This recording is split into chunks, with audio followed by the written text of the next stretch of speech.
Hari Om. Hari Om.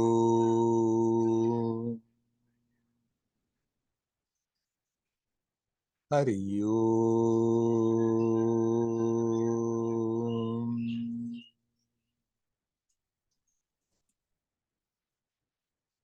Hello, my friends.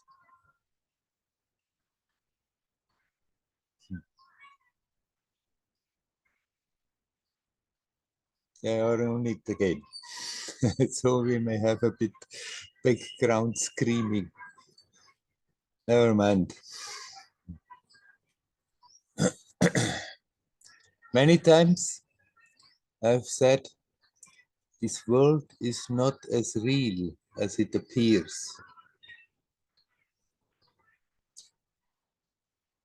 Then sometimes people tell me, but I can see the world. I can hear the world. I can taste it, smell it, touch it. Exactly, that's what we are doing. We are getting information through our sense perceptions and constructing our experience of the world. It's not existent. Something is there.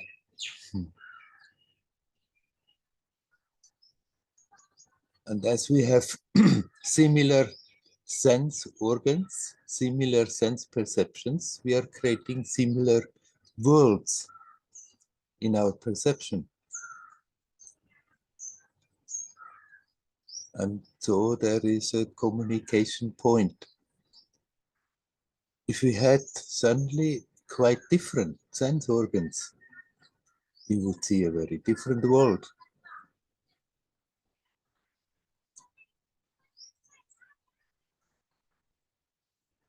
Swami Ramatirtha seems to have had the ability to perceive things through the sense organs of animals. He says, ants, they just see clouds of dust. It's just all is clouds of dust. Sounds very unfamiliar to what we are perceiving. If we could perceive electromagnetic radiance, it would be a totally different picture.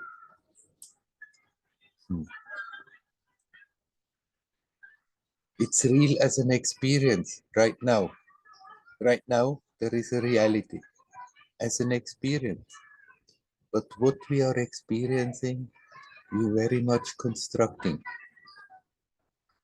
Like, there are these three-dimensional pictures, computer created. If you look at the sheet of paper, there is no three-dimensional picture. There's just a paper, flat, two-dimensional,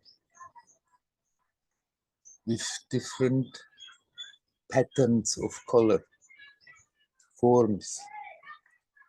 And actually, these are lines. They are lines. They are near identical, but not totally identical. And the trick is to look with one eye at the point in one of those lines, and with the other eye at the near identical point in the next line. And then that slightly different information that is being fed to the brain is producing a three-dimensional picture. One can see. Everyone who can focus two eyes like this can see them. Well, we do need two eyes. With one eye, one cannot see it. But if you look at the paper, there is no three-dimensional picture there at all. There's not even an indication of the picture that comes out.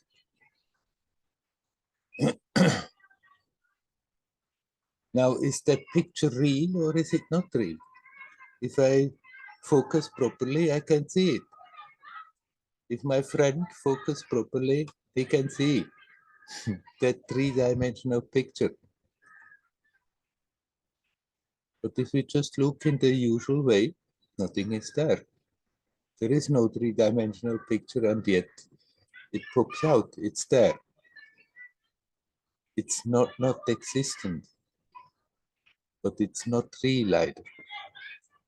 Now, our world perception has not only, now this is just on the viewing level, so the same frequency, two slightly different informations come from one eye and the other eye, and in the brain that produces the three-dimensional picture that's totally produced in the brain. But then we have 5 channels where information comes in. And through these 5 sense perceptions that are continuously fed into our brain, that we are producing our world perception.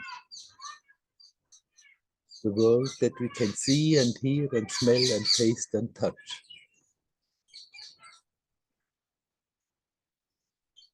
But it's magic.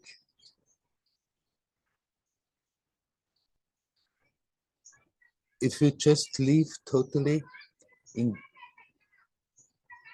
attached, identified with the role that we are playing, then we completely forget it and take it as the reality.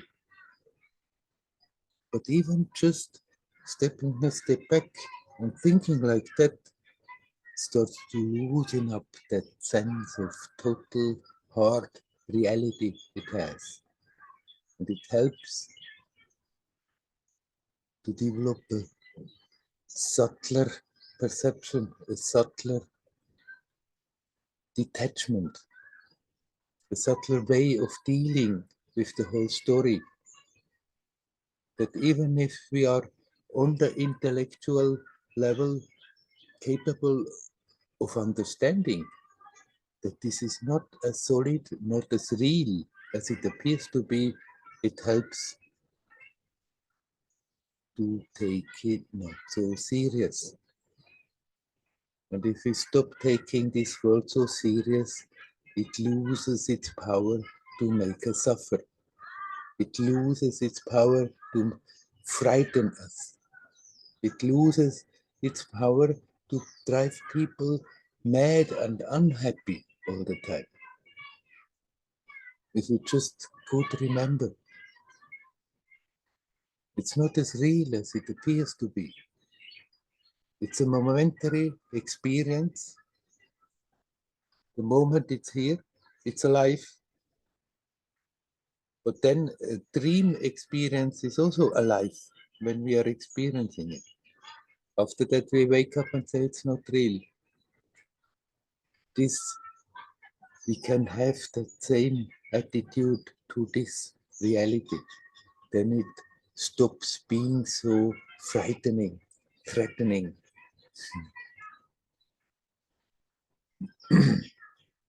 This is what the Indians call is Maya, that we are taking it so for granted, for real, that we are taking our role so for granted as reality. That's me, that's what I am, instead of stepping a step back, being aware, oh, there is something prior to that. While the perception, the image, the role, everything changes all the time without a break. It's changing, changing, changing. There's something that is solid prior to that. Something that is not really affected by all this show that is going on. We just have to learn to turn the attention back to that. And reminding ourselves that this is not as real as it appears can help. It depends on people. For some people, something works. For other people, something else works. For me, it has always been helpful to remind myself It's not as real as it appears. It's a momentary experience, momentary appearance. As that it's real, but that there is that ground out of which this experience grows, springs out of that ground that is not affected by it. No matter how the story turns, this is always there. We have every moment the possibility to bring the attention back to that. So some people say the world is real, some people say the world is an illusion. Both are right. And both don't have the whole truth. The Vedantin says Brahman is real and the world is mithya. He doesn't say asat, he doesn't say non-existent. It's mithya, it's relative, it's illusory, it's not real, it's not satya. That which makes the experience possible is real, here now, all the time. If we learn to bring the attention back again and again, if we get rooted into that, the world loses its power to make us suffer, to frighten us, to drive people to do things they don't want to do. Then we can go about it in a playful, joyous way, from one experience to the other, being aware it's just a momentary experience.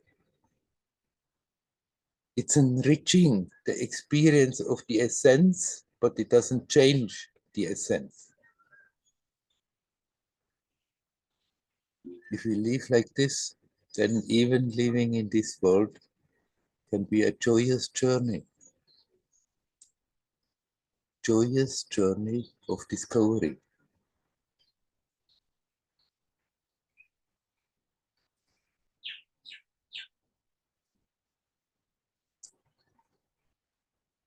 Dreamlike, not as real as it appears.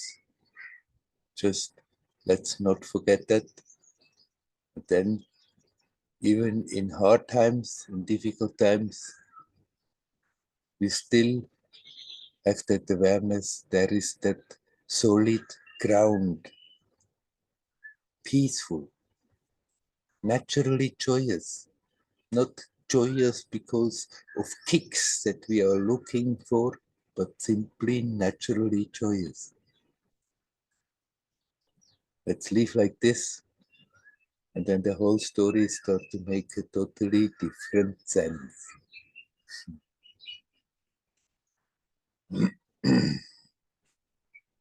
Okay,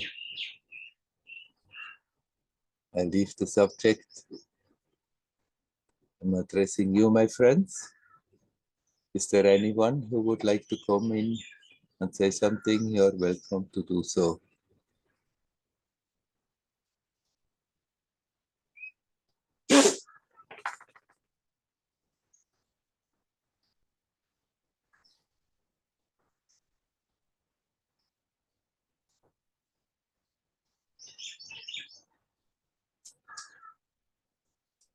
Hello. Hello, Leela. Yeah, I'll start as usual. I wonder about courage. Recently, I feel I have more courage to, in any respect. Um, and this period also has been very troubled. Of course, the situation, but it's all influenced by everything, my personality and my life story and Yeah, situation and everything. yeah. So I feel I can't say I built, I can say courage has been built. But I just wonder, what can you say about building courage? Hmm. How do we build How courage? do we, How do we build courage? By seeing Yeah. that often we are caught into the opposite, into fear, and then deal with the fear and let the fear go. And if we are not more afraid, courage is naturally there. We don't really have to build up. To build it.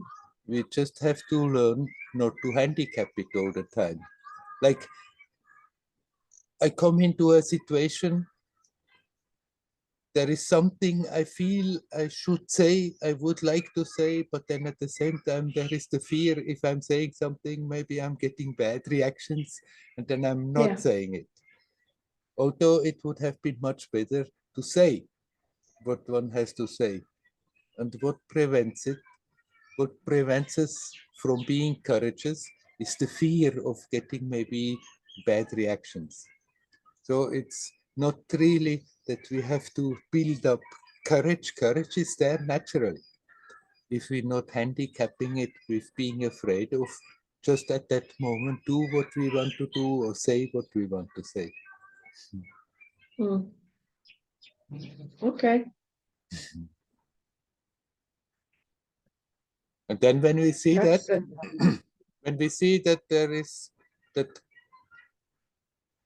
handicap coming in all the time, then we can observe it. Even if the situation has passed, and I remember and wonder why didn't I do as I wanted, why didn't I say as I wanted, then if I have a good look at it, then that feeling comes again. Why? What has really prevented me? And when we see that, then we can deal with it. See what it is really doing, learn to relax it, and learn not to get blocked by that anymore. but sometimes in life there is I mean, yeah, like fear can be serious sometimes and actually save us from extreme situations, of course. And or it's not fear that, like, when there is a extreme situation and then I need to take action Mm. to save myself, then maybe it's not fear, it's something else. Then it's just simple common sense. That, Common sense, yeah. right, that if there is Yeah. a danger, obviously a danger coming or a most probable danger, that they can take steps to avoid it if possible, not out of fear, simply because it makes sense not to be Yeah, yeah. a victim of the situation. That, Okay, thank you. that Yeah. doesn't mean we have to become foolish, not more being afraid. It doesn't mean that we should jump into situations uselessly, putting ourselves in danger simply to demonstrate that we are not afraid. We can very well act with common sense. And if something is certainly not appropriate, then it's better not to do so. Or if there is something that comes towards us, then it's better to go get out of the way if we can. Yeah. So actually his hesitation, yeah, if when I hesitate to take a move or an act, it comes from fear, but also like voices from habits and culture and anything. But Right. there's also fear there, of course, and other. Right. Of course, we are pushed very much how we are acting by all the conditioning that we have picked up. Yes, But yes. then, if we want to act against that conditioning, then comes the fear. Yes, but what are they going to say about me if I'm acting out of place, out of usual standard ideas? What one should or should not say, or should do or not do. So there is always that element of fear in it that prevents us. The fear Okay. comes very much from habit, from conditioning, from patterns that we have accumulated. And we're doing that even to ourselves. Somehow one can develop a certain habit of always thinking, anyhow, it's no point, I'm not going to succeed, and then have that habit which always blocks, instead of then when the situation comes, then not to listen to that old habit and not get afraid of it and think, okay, all I can do is try and I may or may not succeed.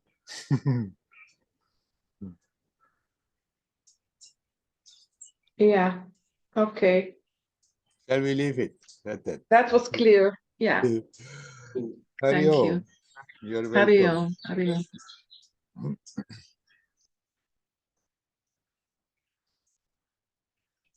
Is there anyone else who would like to say something? You're welcome to come. Hello, Andreas. Hello, Werner. Intellectually, I understand very well what you were talking about in the beginning. Like, there's a Buddhist model that even explains how our world comes into place. Yeah. And I really liked it and looked a lot into it. And so intellectually, I understand it, but in practical experience, it doesn't make any difference. Yes, because most of the time in the practical situations, we totally forget it. But if you can remind yourself to think of that, then even your intellectual accepting and understanding can help you in the situation to be more relaxed. But if most of the time, then in the practical situation, we think everything else and not at all whether it's real or not real. Yeah, but a lot of, in a way, the main problem, I believe, is the identification with the body and mind. And this happens quite automatically. Like, there's a German neurobiologist, Gerhard Roth, and he, for example, explains that like this feeling of I can be, if you have certain malfunctions in the brain, this feeling of I can be very much disrupted. So the brain produces this in a way automatically, right? Right. And does that change in your experience in some way? When you become aware that that I feeling that we are associating with that personality is just a shadow, a reflection of something that is prior to it. Something that we cannot really name. So the closest we can say is that sense of I am. That sense of I am is prior to the association with the body and the story that we are in, just being. And then a reflection of that is there in that me personality, but it's not really that proper, pure sense of I am. But we have the habit of being so totally focused on that we forget on that sense of presence that we can call is the real I, the real I am. Because even if we are not aware of, whenever we say I, for one moment, immediately something touches that. But then the mind is there and the story is there, and we are fully captivated by the story. Then we forget about that sense of presence which is there in spite of that. And the attention is totally in I and the others and what is happening. So for you, your identification is more with this sense of presence than with the body. Right. I. Sure. Okay. Yeah. Then that personality is still there as a possibility to spring into being whenever it's required.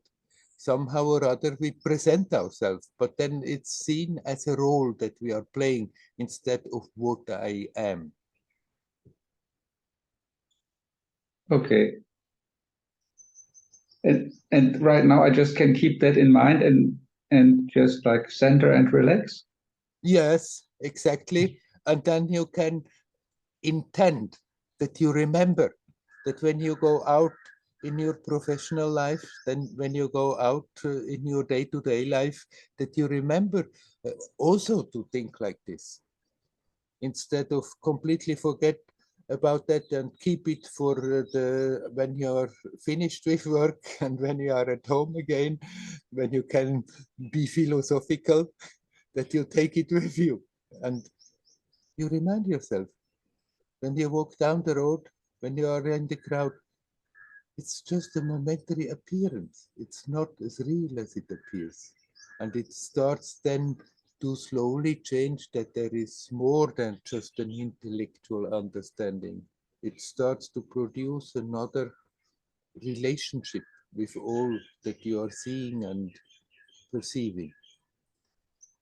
There's like a Buddhist practice where the people remind themselves constantly, this is not me, this is not myself, this is not what I am. Is it like that?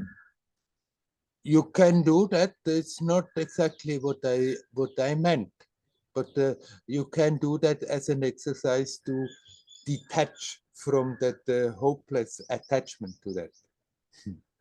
Where's the difference to what you meant?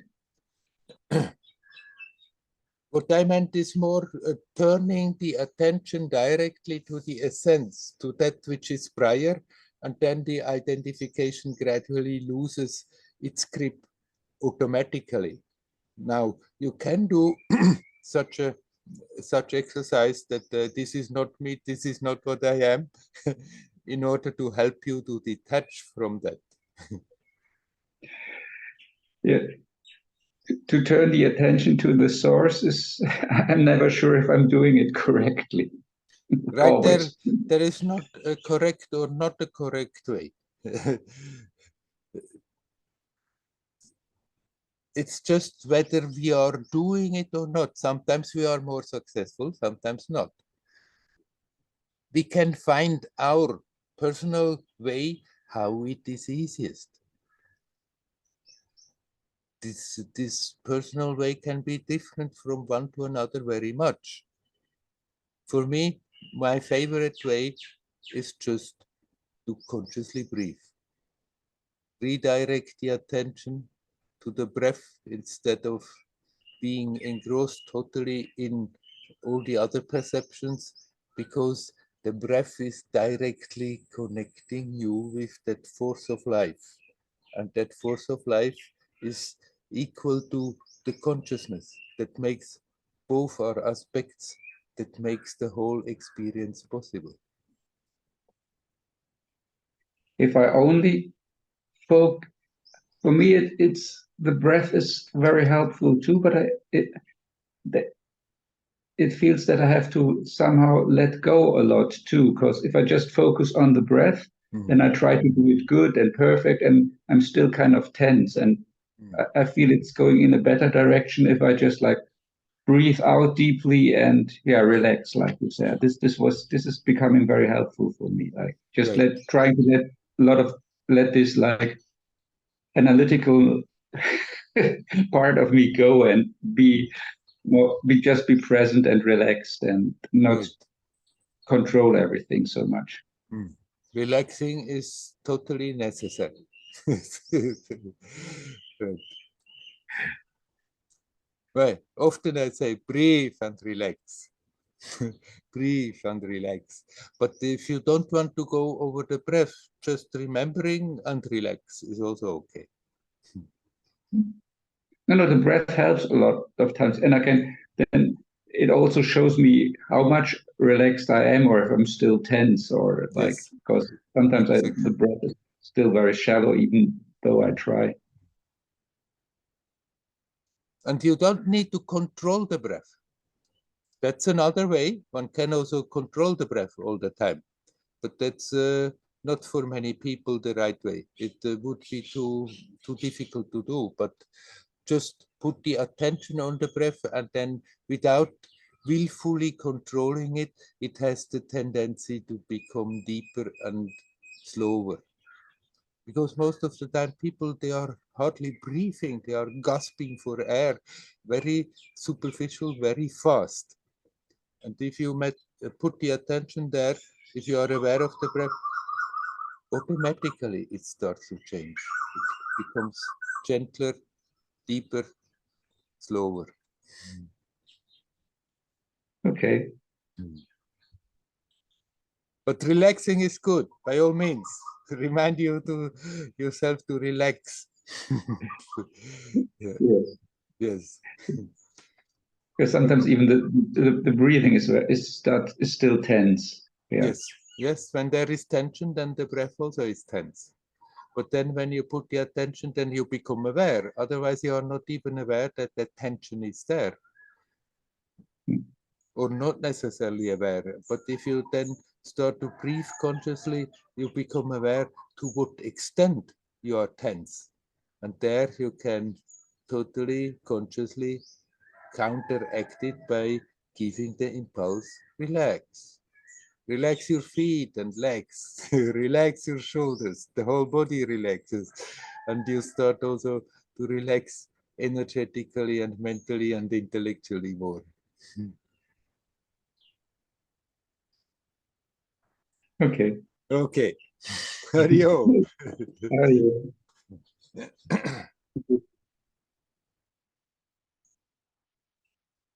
Is there anybody else who would like to come in?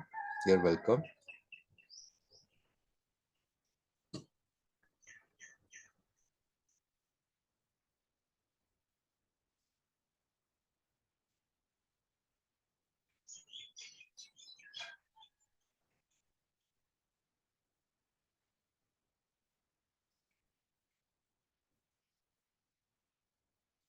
Sometimes I have said that's the magic formula. Center, breathe, relax. If in any situation you are capable to remember that and to attempt it, even if you are not totally successful, it already changes the experience so drastically. People have no idea how much they are tense all the time.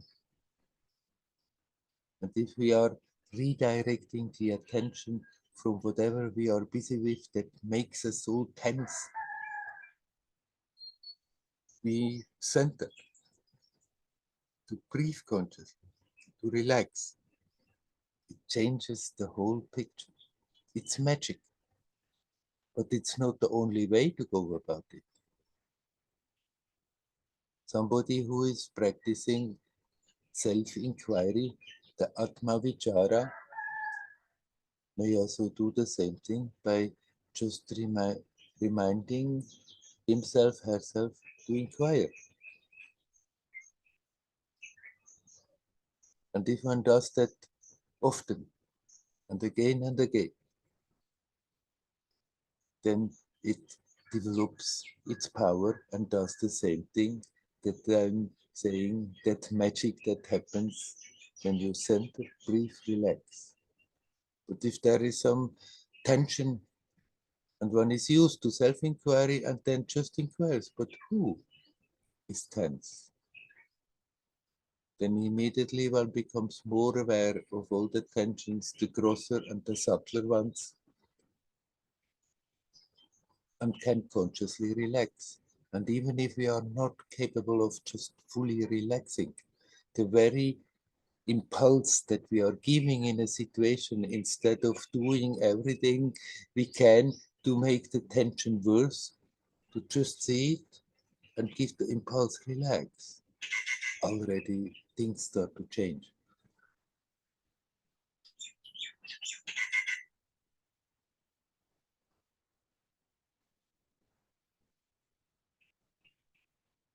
Or surrender.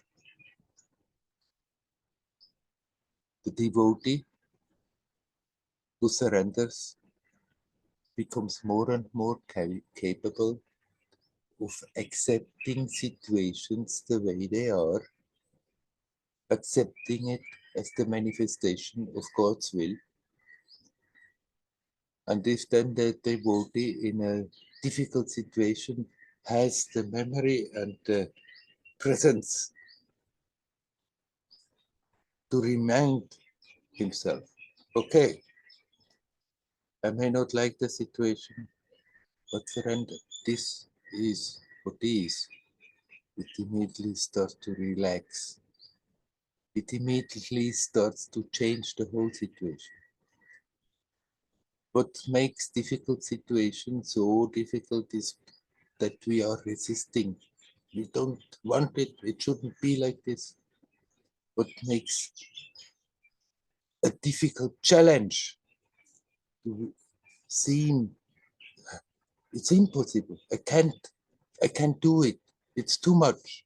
It's beyond my capacity. I'm not going to be successful. Is all that resistance? Why am I forced to face this challenge? It shouldn't be like this, but accepting, no matter how, the devotee surrenders. Okay, it's all God's will. It's all God's will that this challenge is there. It's all God's will that this situation is there. And so I can play my part in the situation, and it's all God's will whether I'm successful or not. Then that fear doesn't come, that strain, that performance strain doesn't come. I must be successful, I must be successful. What are they going to think about me if I'm not successful? All that falls off if one surrenders. All that falls off if one inquires deeply. But who is getting tense? Who is afraid? Who is thinking all these thoughts? I. Who am I? I am. And the attention sinks back to that which is prior to that situation. And then it becomes much easier to deal with it. Well, then you simply redirect the attention, consciously breathing and relax. Center in the present. It helps if you have a point in the body that is most familiar to center, then we can center physically and consciously breathe and relax. And the same thing is happening like the devotee who surrenders to God. Then that tension, that grip with which we try to control, to be in control of the external situation, loosens up. And actually, it's not that we are becoming less efficient. In contrary, if we are not building up all those tensions, if we are not building up all those fears, if we are not spending so much energy resisting against situation, and then that inner creativity, that inner beauty can flow so much easier in all the situations and manifest itself.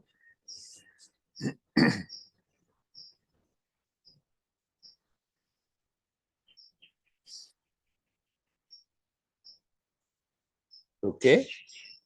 Again, I'm asking, does anyone like to come in and say something? You're welcome.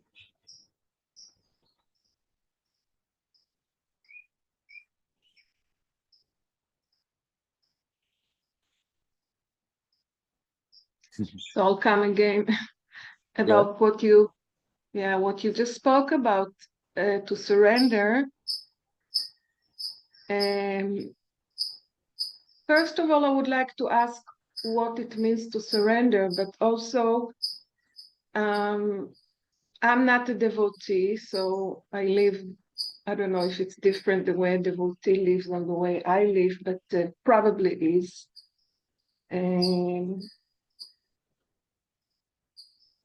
So, for instance, this morning I took a decision about something that has been going on, and it was very tiring and irritating. And I decided, I took a decision, simple, but I have to do some action, and then I can, it's easy to do it.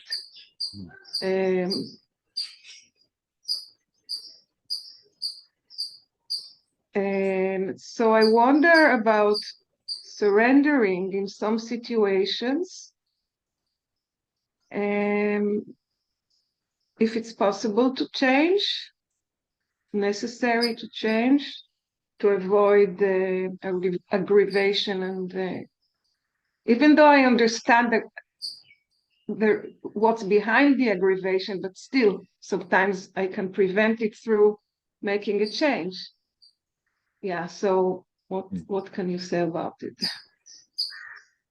Surrendering, one who comes from that side is not a part-time thing that sometimes when it's fits our mental image, then we surrender, and other times not. Surrendering means to accept that God's will is manifesting, but you can also accept that part of God's will is that you are having your own creativity. The conscious manifest has its own creativity. Surrendering doesn't mean, okay, I let the situation go as it is. When I somehow accept that it is as it is, and then think that surrendering, but then if it's not the way I want, I cannot simply surrender, I have to do something about it. Surrendering doesn't make you incapable of action, of creative action. Surrendering simply means that you are not at war with the situation, that you are not resisting, but then when you face a challenging situation, then that awareness that God's will is happening, then that brought the situation about. You don't resist against the situation, and you know, I have it. It's now my call that I'm doing something about it. Then you do something about it, and the surrender comes in that you are not worried whether you are successful or not. You are not worried whether people like it, what you do or not. Whether after that they say, yang, yang, yang, why did she do this? Or whether they are praising you. Then you just do that which you feel is right, and then leave all the outcome of it again in God's hand. So it's not in any way incapacitating creative action, surrendering. It's just another way of doing the same thing that what I'm all the time saying, breathe and relax. It's just slightly a different starting point. What do you mean by that? That the mental setup is slightly different. When the one who is doing it more like a yogi just reminds himself, herself, okay, center, breathe, relax. You don't go into question whether it's God's will or not. You just deal with the situation and relax the tension and become aware that you're becoming much more efficient and much more yourself and creative if you do that. Whereas the devotee is relating everything to God, who is running the show. Okay, you put me in this situation, and somehow that you ask me for some action in it. So I'll bring what I can, and then it's up to God what comes out of it, how people react to it, whether they like it or don't like it. Yeah, clear answer. But actually, the job, it's a little different mental setup, but the job is always the same, whether you are doing it more in a yogic way or more like jnani that is inquiring, but who? But the very question, if it is sincere, is not trying to figure out somebody. The question of who is having these doubts, who is creating this resistance is helping to see that actually that me is a construct, and then that letting go is there, and the surrender of the devotee is also that eventually that letting go is there, that me in charge of the situation, in a way that the inner work is always the same, just mentally it seems to have a different flavor, but to what it comes, it's always the same, that we learn not to hold on to our little limited ideas how it should be and should not be, but accept the situation as it is, and then gracefully go into it and do with it what we can and relax. Beautiful. Yeah. Very clear. Hari Om. Hari Om.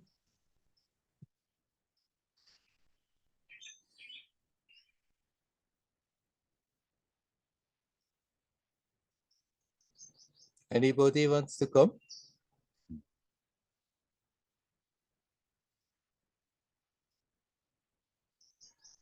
We can also develop our own ways to go about it. There are these blueprints, and it's never really totally just one and not the other. It's always slightly a mix of that. And then one can find one's own way, suddenly has an idea how I can go about it,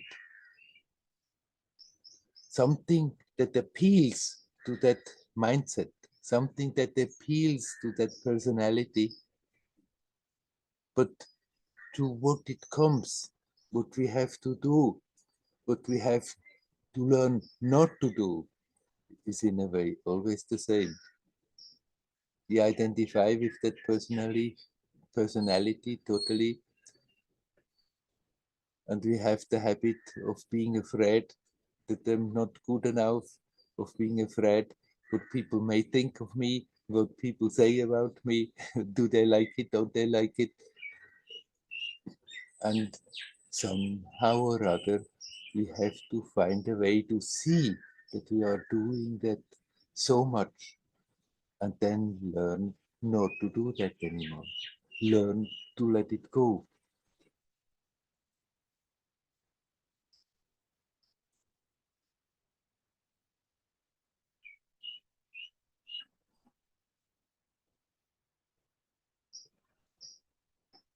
Whether you do it more devotional or more yogic or more philosophical, doesn't matter at all.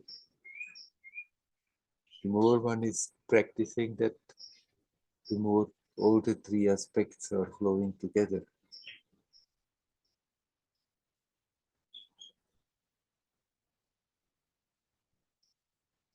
We are living usually like in a hypnosis.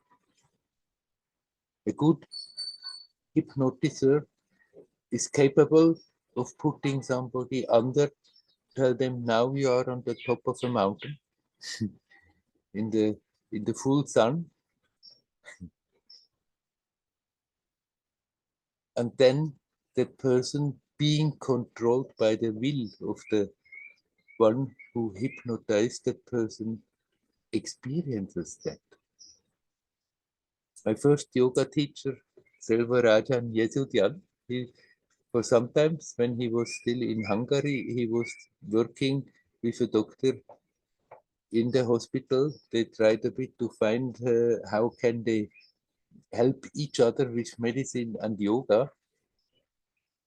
And that doctor, he was capable of hypnotizing people, and he used to do that for certain patients to help them heal. And then he was putting one woman under that he felt she should be in the sun, but she was not capable of moving about. She was lying there in the hospital in her bed, and he hypnotized her that she's on the mountaintop and she's there sunbathing. And then he went away and went to other patients. And suddenly he said, oh my God, he had completely forgotten that lady. And then she's still there, lying in the sun, in her mind. So he rushed to that lady and brought her out of her hypnosis, but she was totally sunburned, although she never left her hospital bed. And we are living a bit in a hypnosis, like that, that we are that limited little personality, and accordingly everything manifests as so totally real, like that lady who was just imagining in her hypnosis lying on a mountain up in the sun and sunbathing, getting sunburned in her hospital bed. We have to somehow find a way to come out of that hypnosis that is limiting ourselves so terribly, that is out of habit.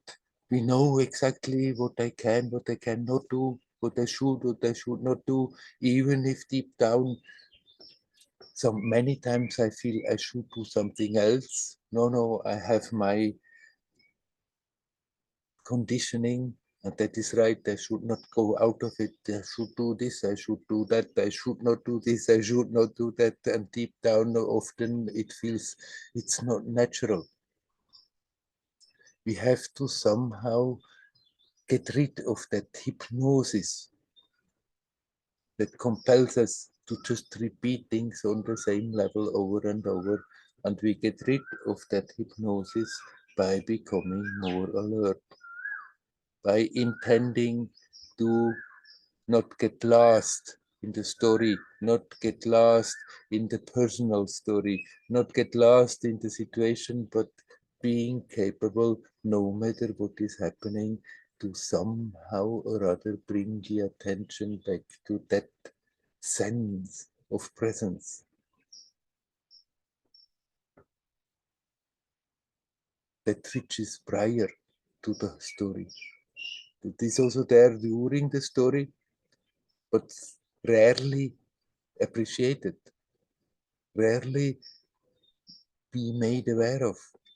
Most of the time, the attention is so completely caught up.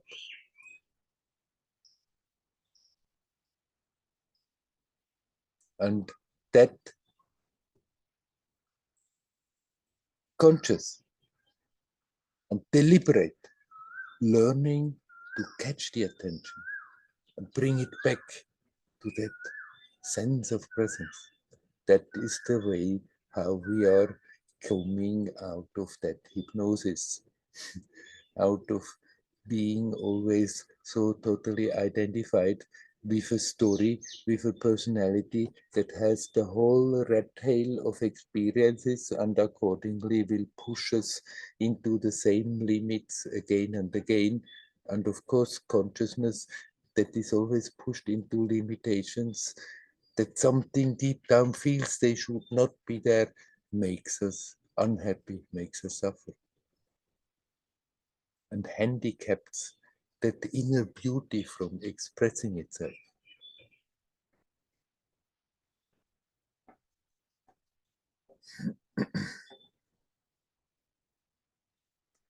Is there anyone who would like to come?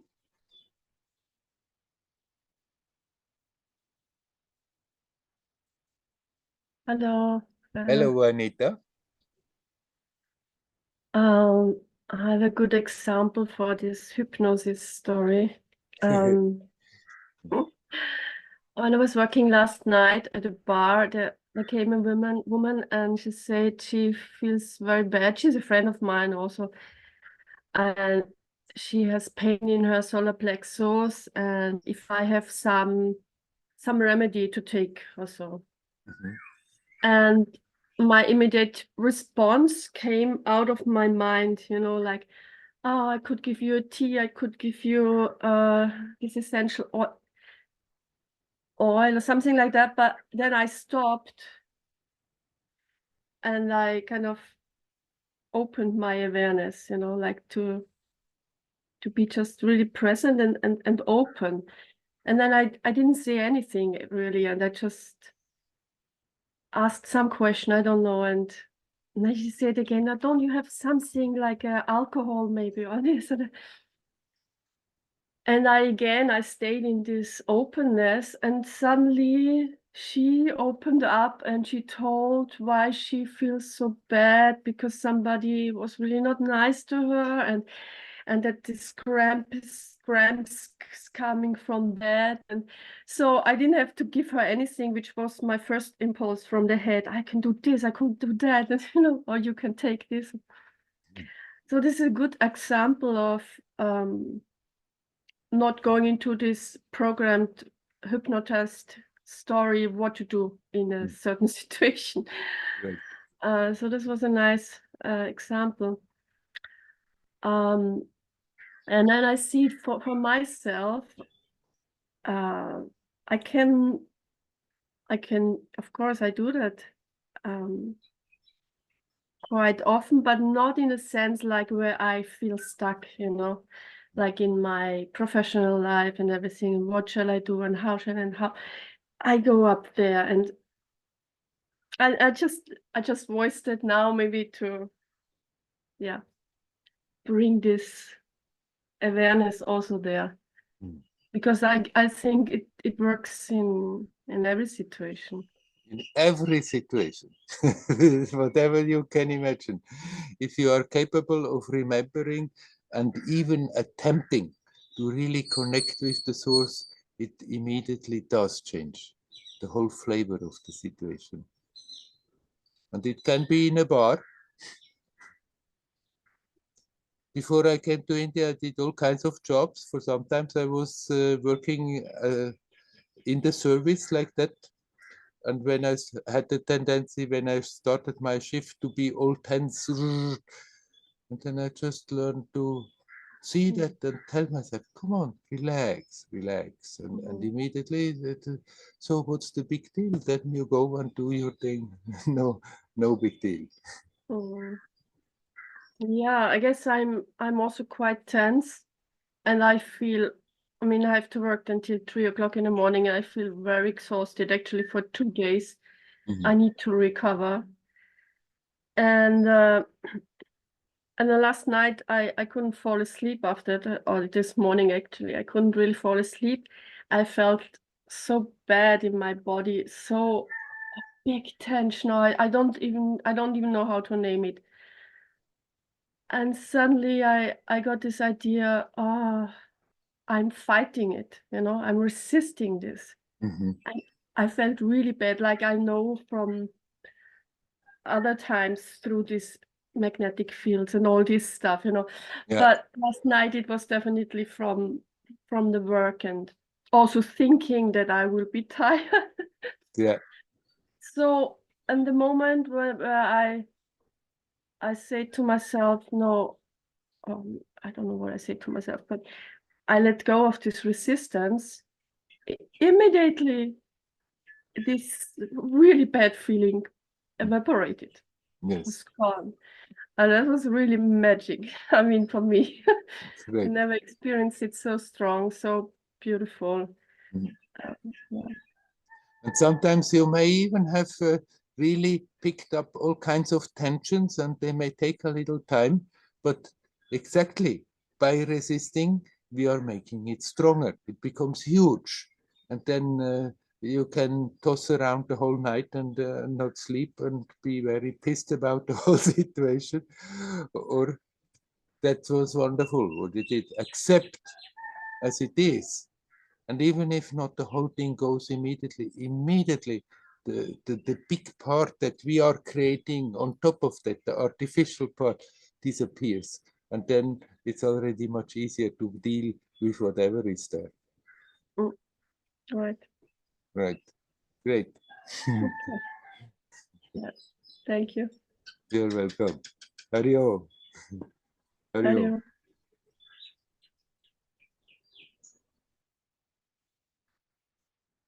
Anybody else that would like to come?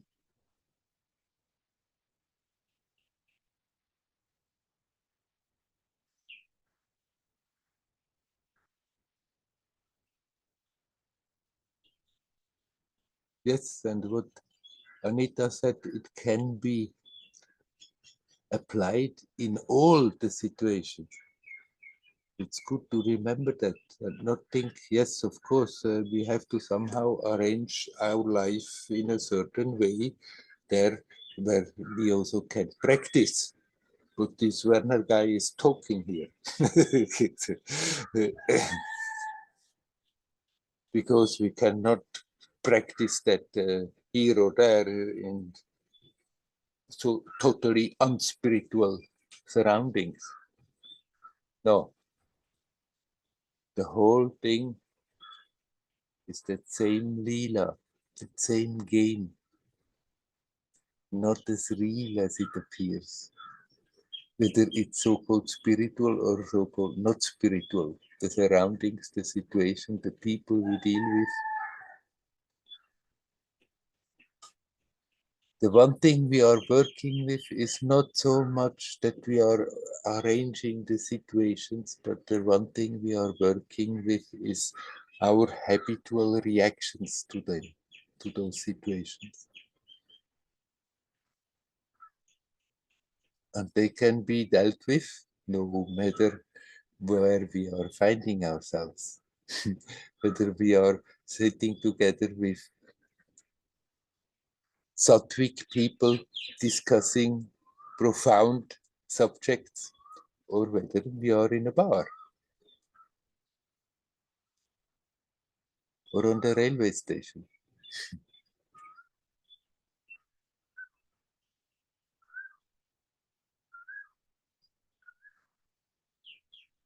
It's the same. We have a good look at ourselves.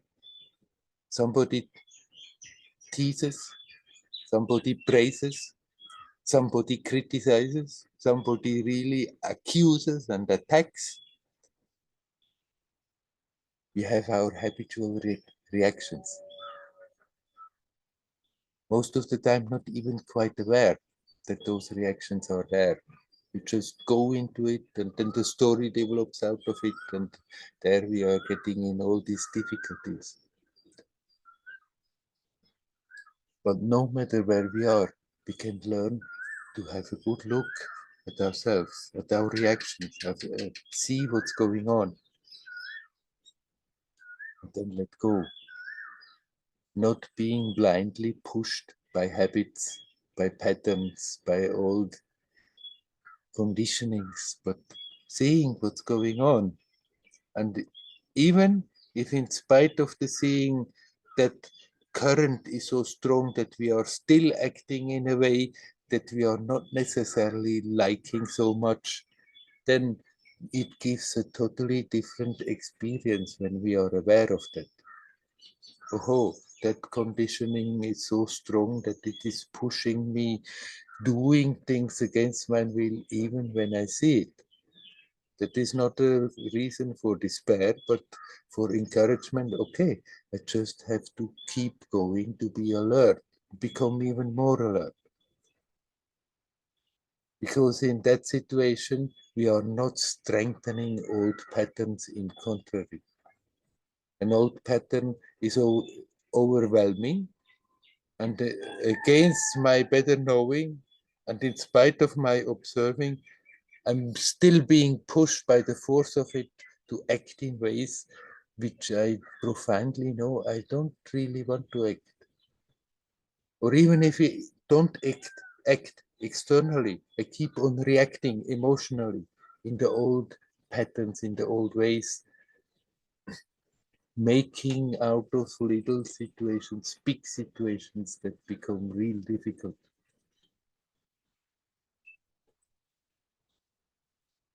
Just observing those reactions starts to change.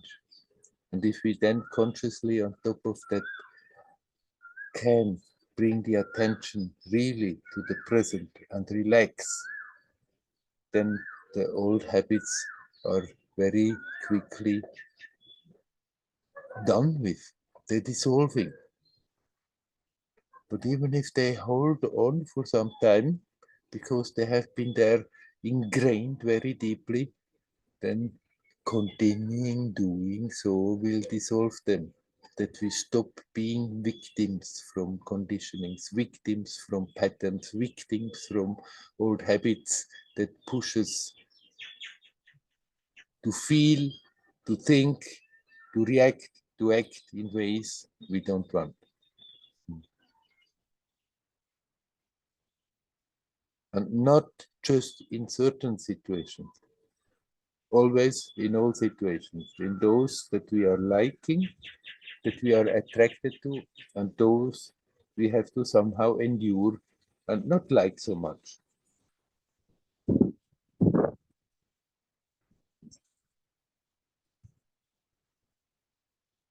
You are always here now, timeless, spaceless.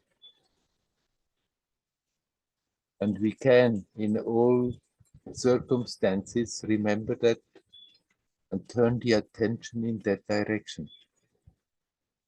Maybe the situation is strong enough to pull the attention quickly away, but the very attempting it is changing everything. And if we go on, if we don't get disheartened, if sometimes things are not changing as quickly as we want to, if we keep going, consciously connecting, not simply unconsciously being connected, that doesn't change, but consciously connecting, then old habits gradually lose their power and eventually they are simply gone.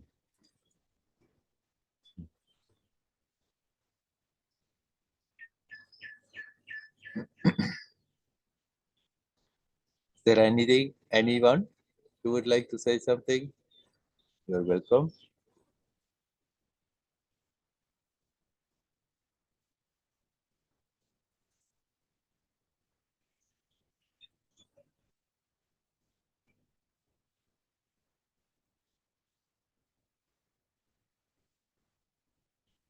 Me again. Welcome back. What you talked in the very beginning, I have to say I was not totally present because I made my breakfast also, but I wanted to come back because I want to ask about, is it that with my five senses I identify with them, and so then the things are real, the world seems really like very solid in that sense. And do you mean that there is something beyond these five senses, which, well, actually there could be a sixth or seventh sense, and I could identify with that one also, and then it's again the same story, right? Right.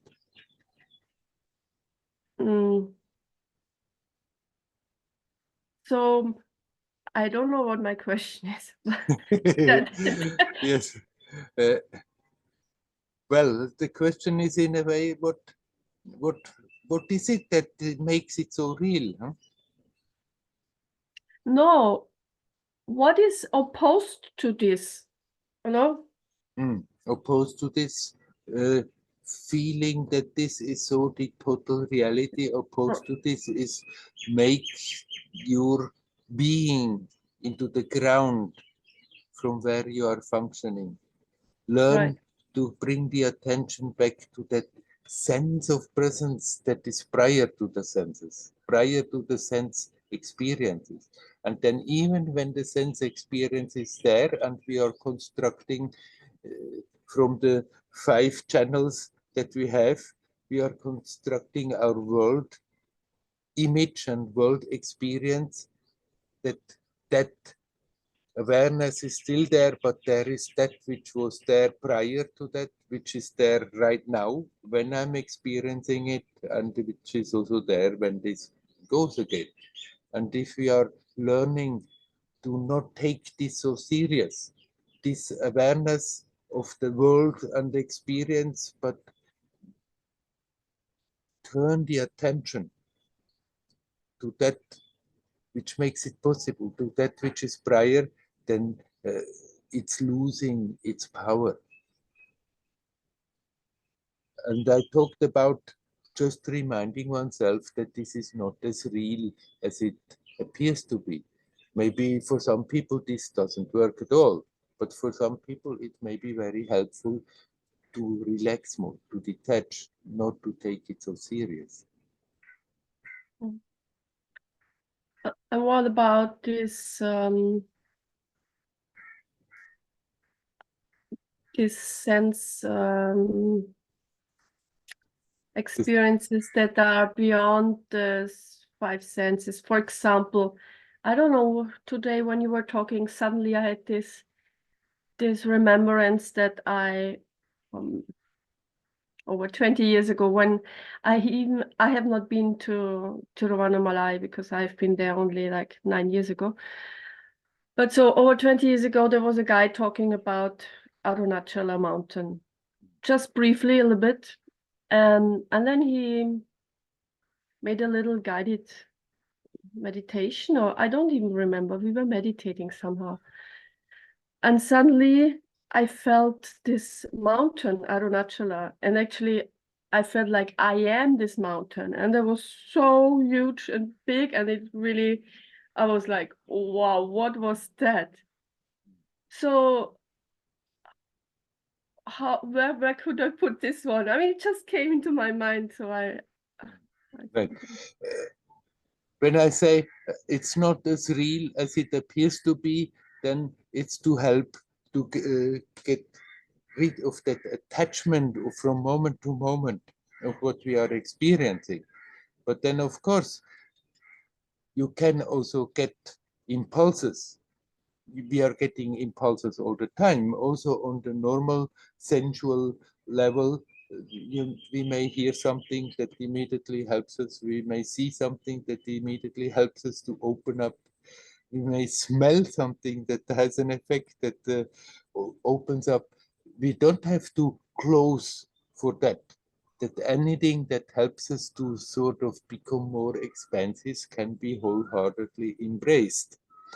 And obviously, that connection that man has created for you with Arunachala at that moment, that was something that had an impact and that helped you to be more expansive to such a point that finally you came to Arunachala.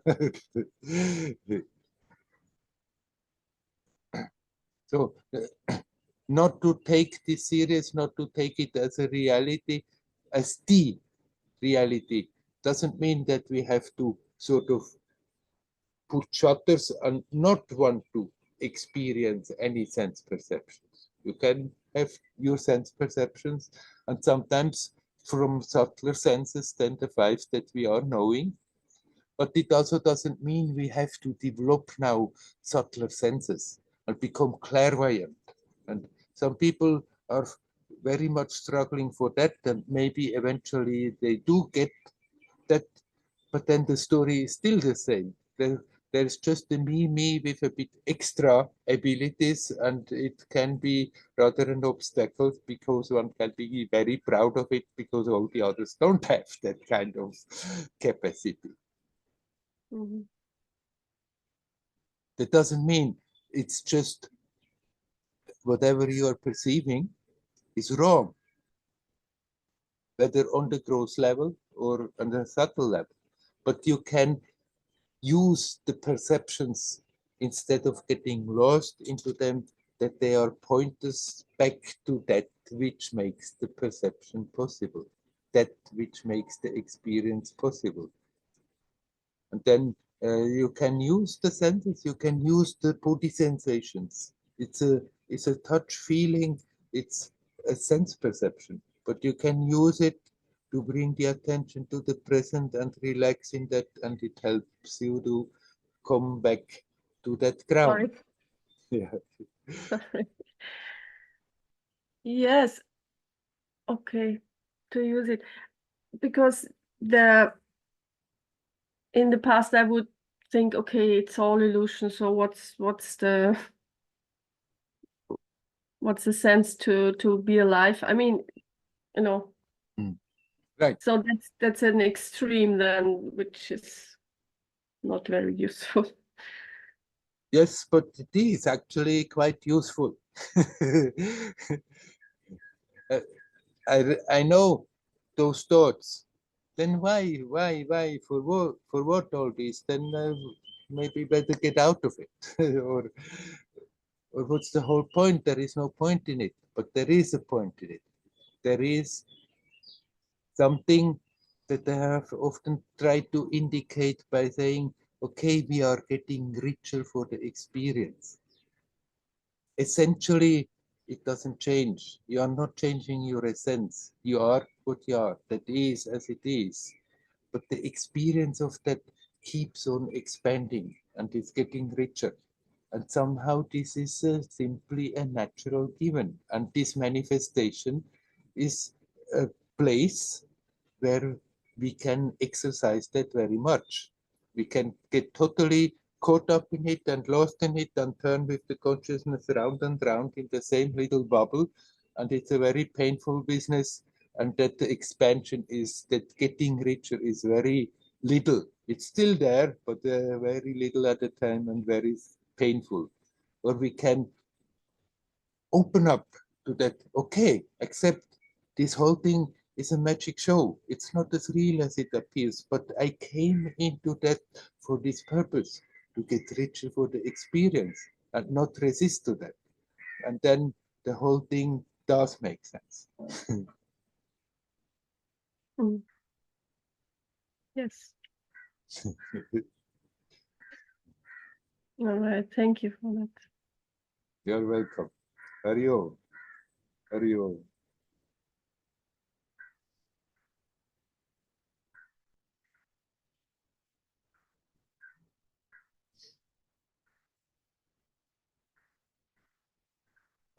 I see Vikats coming in. Hello.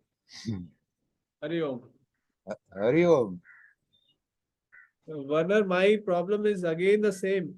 We talked about the subtle forces that we should go inside and understand. We should breathe and understand ourselves.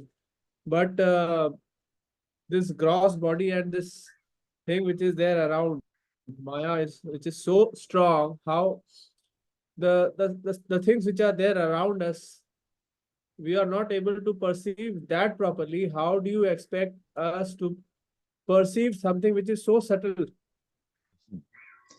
properly? Yes. And so is there like wherever we go, like we go to a mall, everything is attracting us. We open our mobile phone, everything is attracting us, everything, every time. And then we are said that okay, you should go inside and breathe, and but then it's not easy. And I've been struggling with this for last 15 years. I can see, like, I go for playing with my family. We played tennis, and then I'm like shouting at them, like, you are not supposed to do like this, do like this, do like this. And then I feel like I can see myself that this is not correct. Calm down, calm down. But when I'm telling myself calm down, I'm again in so much of not at peace. Right. So it is not easy. It is sometimes not easy, but it's not so much that we have to somehow figure out a way that it is simply easy. It's more a question whether we are going about it or not. And if you have the basic idea that you want, that intent is there, that you want to become more consciously connected with that, then you just remind yourself to do so. And often it seems, well, I try and it is still the same, but it's not really the same. We are changing in the middle without being aware that we are changing. It's simply when you become more conscious, then you also become more conscious of your reactions. And then you think, oh my God, in spite of having tried for years, I'm still reacting like this.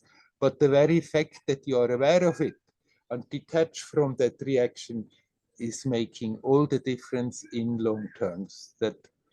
So be patient with yourself, even if you see many times that you are sort of putting standards, and then you are not up to up to the standard that you are putting. You can put standards, but then you can also accept, okay, it got me again, but I'm aware. And the very fact that you are aware does change subtly. And then sometimes periods come, you become aware, oh, I see. There has been something going on much more than I was aware of. And obviously, when I see my reaction to this situation now, something profoundly has changed without me being quite aware of it. So continue your daily regular practice and continue to bring that attitude as good as you can in your day-to-day life, in your profession, in your family. And if many times you slip into old patterns, then don't beat yourself up, but okay, it's so strong, it still happens, but I see it. And the very fact that I see it is not strengthening it. And you can then and there, when it happens, again strengthen the intent. Okay, I want to be capable of let go of this. And every time that becomes a bit stronger and the old habit becomes a bit weaker.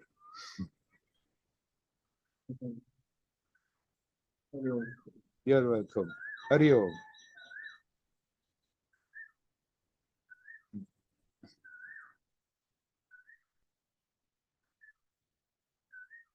Just tell, I have told it before, but I tell it again to round up the satsang in context with what Vikas just said now.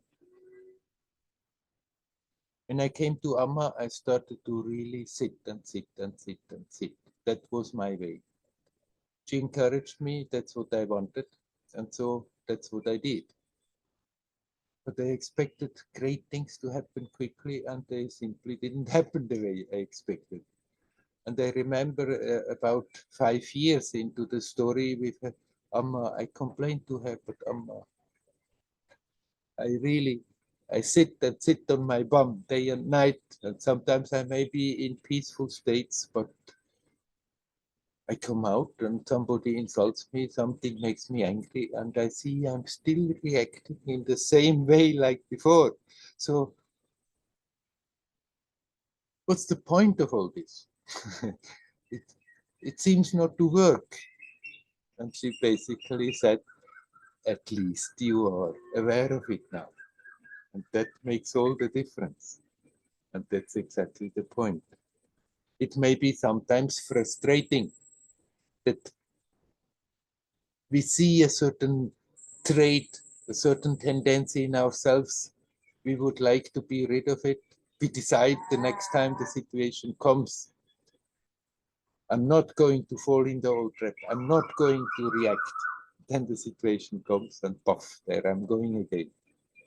Then it may feel very frustrating and feel, God, I mean, because in spite of all my efforts, it's still happening in the same way, but actually it's not happening in the same way. We have built up certain traits, certain tendencies unconsciously, and now when we are conscious of it, we are not building them further up, but they are getting weaker and weaker, even if we are in the situation not quite aware of it. And if we keep going, if we have the patience, if we don't give up because of that, then definitely the same things that seem to be so difficult, eventually they become simple and easy. I wish you all well. Hari Om, Hari Om, Hari Om.